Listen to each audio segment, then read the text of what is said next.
Well, today we're going to talk about what I think might be the absolute ultimate wagon, the pinnacle of all wagons.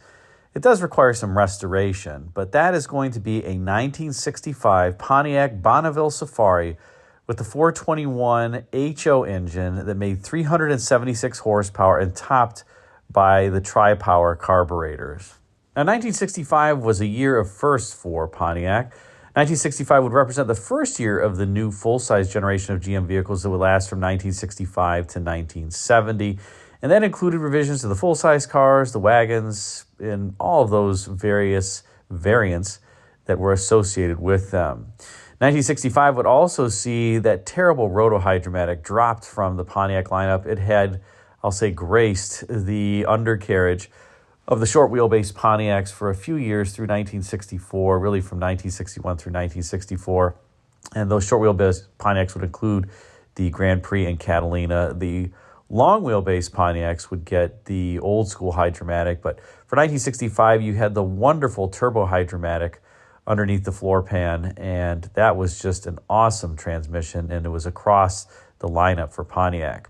Now, this particular Bonneville Safari that you're viewing here was one that I guess stupidly passed on. It had 20,000 original miles, and it was for sale in Illinois. And I offered the seller $21,000, I think, for it. He wanted $25,000, and he wouldn't take it. And I decided I wasn't going to go higher. Unfortunately, it had a few things that were wrong with it. The interior was beautiful. From about 10 feet away, the car looked perfect, but every body panel had been touched up. And I thought, well, at the time, mint condition ones were going for about $40,000 on Bring a Trailer. And it would cost about $20,000 to redo the paint and make it perfect like that. And I thought, well, that was a fair offer. And in any case, somebody bought it, and for whatever reason, these wagons just spiked in value. And I think it got sold by a dealer for like $65,000, not that long thereafter. But I wanted to just show people this particular wagon because the pictures here are better than the one that I'm about to show, which was just procured by Chief Classics. That's a YouTube channel. And they have a number of great videos, especially if you are a Pontiac enthusiast. So I highly encourage that you check them out. But look at just how beautiful this wagon is. The styling, the Coke bottle styling on a wagon, where the body flares outboard and upward around the rear wheel. The owner had added skirts from, I think, a Bonneville, just to give it the full look, the full Bonneville look. These did not come with skirts, to my knowledge, from the factory. But this was a top-of-the-line Bonneville Safari. It was not the 9-passenger wagon. So the reason why I ended up not buying this was, like I said, each body panel had been touched up. It wasn't bad. It still looked good, but they had all been touched up. It was not a 9-passenger wagon. It did not have air conditioning, but it was a great condition vehicle overall, and I probably should have bought it. I mean, just take a look at the interior here and all the real wood trim. It was absolutely in fantastic shape. I think some of the most beautiful interiors ever were put in Pontiacs in the mid-1960s, and there was no reason really to go up market to a Cadillac because you got real wood in the Pontiac, and boy, did they drive fantastically well, including this wagon. Just a wonderful driving machine. And here is the wagon that I was discussing in all its glory. This was a barn find that Chief Classics located. It had Wyoming plates on it, around 85,000 original miles, and this car is awesomely equipped. Whomever ordered this car from the factory was a genius, and it had to have been a special order. The 8-lug wheels that you see there, those are original to the car as validated by the Pontiac Historical Society report. So is the luggage rack on top of the wagon. And, of course, there's the engine. But this car had some, also I would say, some unique options aside from that. It did have a positive traction rear, so whomever got the HO engine was really smart about that. Backup lamps. No real power, I would say, aside from power steering and power brakes, and no air conditioning. But just a well-equipped wagon for the time. Remember, by this point in time, air conditioning was not all that popular, particularly on makes like Pontiac, and especially if it was used in a state maybe where it didn't get hot too many times during the year. I don't know if the original selling dealer was in Wyoming, but that's where it had made it when it was at least last parked and off the road.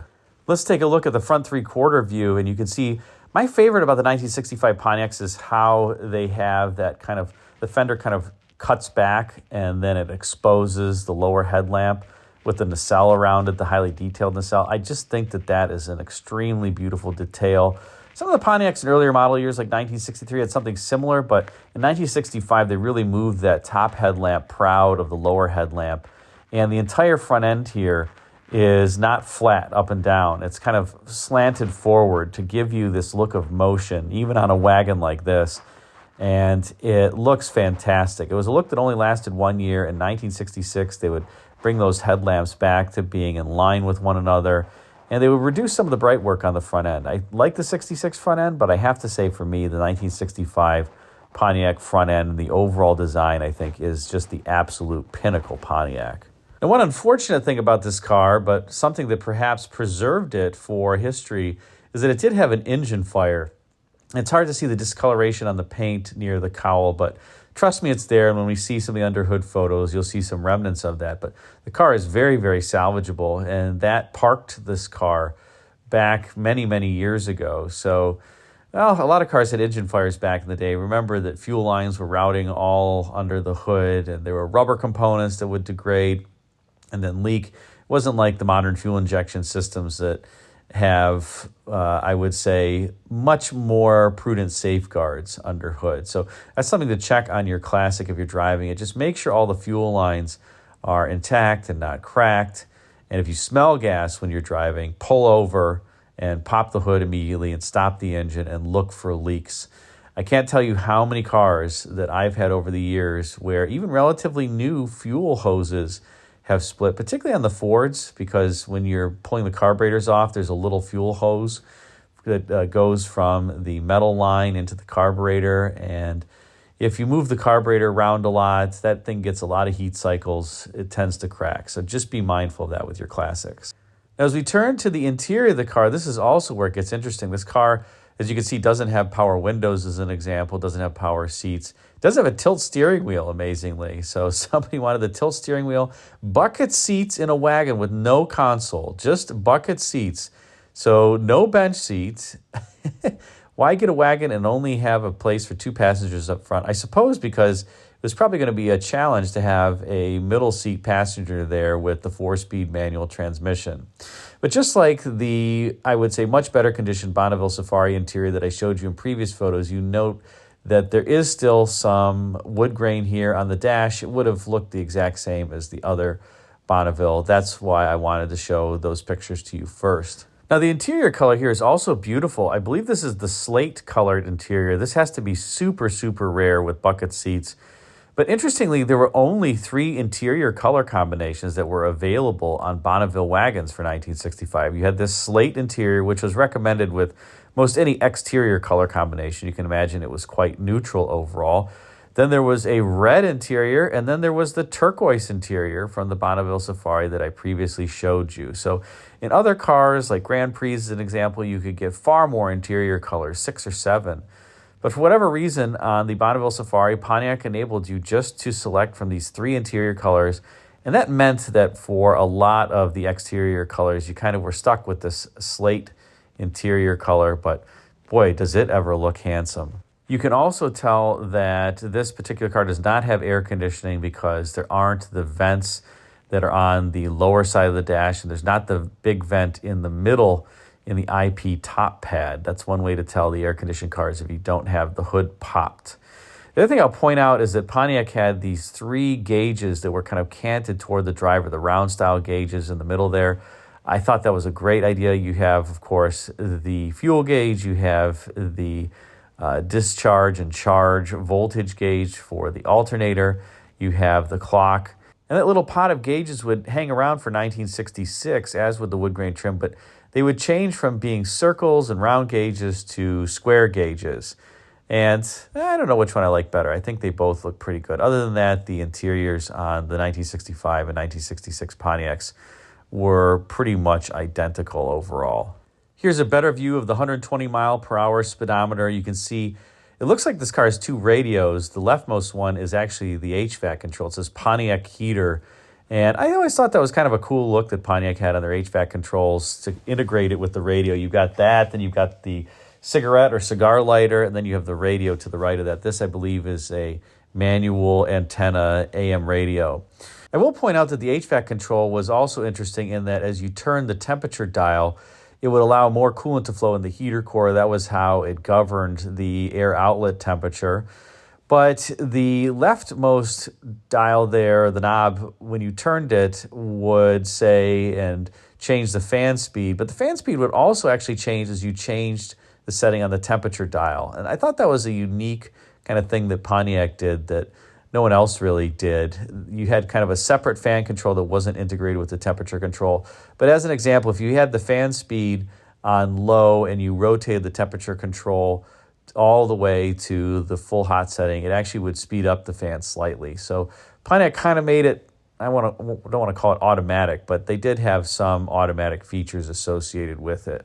Now, interestingly, if you look at the knob just left of the steering column, that's for the windshield wipers. And one thing this car does not have is it doesn't have the optional windshield washer. And the windshield washer control would have a little button in the center of that knob that you could push to wash the window. So this one just has the standard, I believe they're 2-speed wipers, if I recall correctly from my Pontiac, but somebody didn't pay the extra like $10 to $15 for the windshield washer.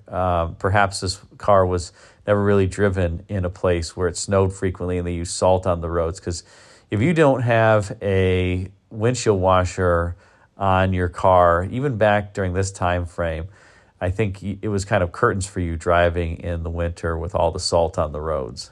All right, and now we get to the other part of what makes this Pontiac so awesome, the underhood area. As I mentioned, this particular car is equipped with a 376 horsepower 421 HO V8, and you can see that it has the 3 Rochester 2-barrel carburetors. You can also see on the firewall where the paint has been scorched from the engine fire, but it's all here, it's all intact. You can even see the power brake booster.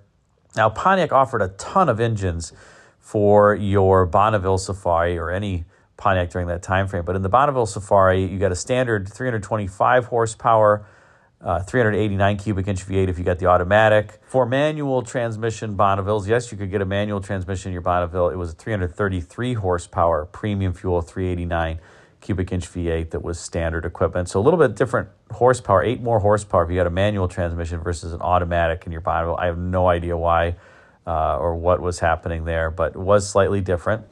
Then if you wanted to option up, there was a 389 tri-power that made 338 horsepower, kind of the budget tri-power of the day. That was not offered beyond 1965. In 1966, they would drop that particular engine option. Then there was the 421 cubic inch 4-barrel V8 that made the same 338 horsepower, but a little bit more torque. So I don't know why anybody would want the 389 tri-power where you had the same horsepower as the 421, more complexity, less torque, and I think it might have even cost more. That's probably why they ended up dropping it. Then there was the 421 tri-power 356 horsepower engine, and then there was the Ultimate, which is what this particular car has, the 421 tri-power HO 376 horsepower V8.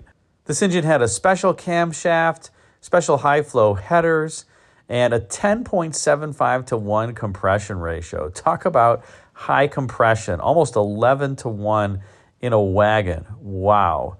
Better use your leaded fuel, or let's say premium fuel with lead additive, with racing gas in this thing. You're going to have to fill this thing up with racing fuel. And I will say for my 65 Pontiacs, I generally do fill them with a decent amount of racing fuel because otherwise they do spark knock because of that high compression ratio. You don't want to ruin the engine and have troubles, and you're just driving these things occasionally. So I usually fill my tank up with about 6 to 7 gallons of racing fuel, then premium unleaded, and then lead additive on top of that. So it's a costly fill-up, but I guess that's the price that you have to pay for enjoying your classic ride these days. Now, a couple interesting other factoids that some people may not know about. Notice that the center carburetor here is the one with the choke heater. And for those who don't know, these tri-power setups, they only operate on the middle carburetor unless you really put your foot into it. So that's why there is the choke heater there, because that's the only carburetor that has a choke blade on it. The other thing I'm noticing about this particular Pontiac is that despite the fact that it doesn't have air conditioning, it does have the declutching fan and I would say, fan with quite a few blades, maybe a 7-blade fan there. The standard 389 cars that did not have air conditioning did not have declutching fans, and they only had, I think, 4 or 5 blades. So I guess when you got the 421 HO, you got a bit better cooling system, whether or not you got air conditioning. And that makes sense. I mean, somebody's ordering this engine might be driving it, let's say, a little bit in a spirited manner. So you want to have appropriate cooling. And one other thing that I want to point out is that you can identify your Pontiac V8 by this 2-letter code that's on the engine block just below the cylinder head. This is on the passenger side of the engine, behind the water pump. That's what that little eyelet is there. That's the hook to lift this engine in and out of the car from the factory, but that's where this is located. You can see that this reads WJ, and if you decode that, just Google Pontiac engine codes online. You'll see that this decodes to the 421 HO 376 horsepower engine. During this area, you really can't tell your Pontiac V8 any other way, at least in terms of how it was born from the factory, because they're all the same physical size from 326 to 455 cubic inches. The later 265 and 301 did have a shorter deck design, but all the other Pontiac V8s are the same size. There's no Pontiac small block or big block per se, unless some people can consider that 265 and 301 a small block. It just had, like I said, a shorter deck height. But this is the way to decode your Pontiac. This is the way to know that this thing is the absolute real deal. It still seems to have its original engine, unless somebody replaced it back in the day with another WJ code Pontiac V8, which had to have been super rare to find. So my guess is this is indeed the original V8. I hope it's salvageable, because this car does in general appear to be in very restorable shape. Not rusty. It's got a lot of patina, but a new paint job, some freshening of the interior, probably rebuilding the engine and transmission, and this thing is going to be one sweet machine. Wow, I would love to have this, but oh well. I'd love to have a Pontiac wagon too, but I shouldn't have passed on that other one, and I did. Well, you can't buy them all. So let me know what you think of this awesome wagon. I think this is the absolute pinnacle in terms of the coolest wagons ever produced. Put a comment in the comment section. Thanks again for watching.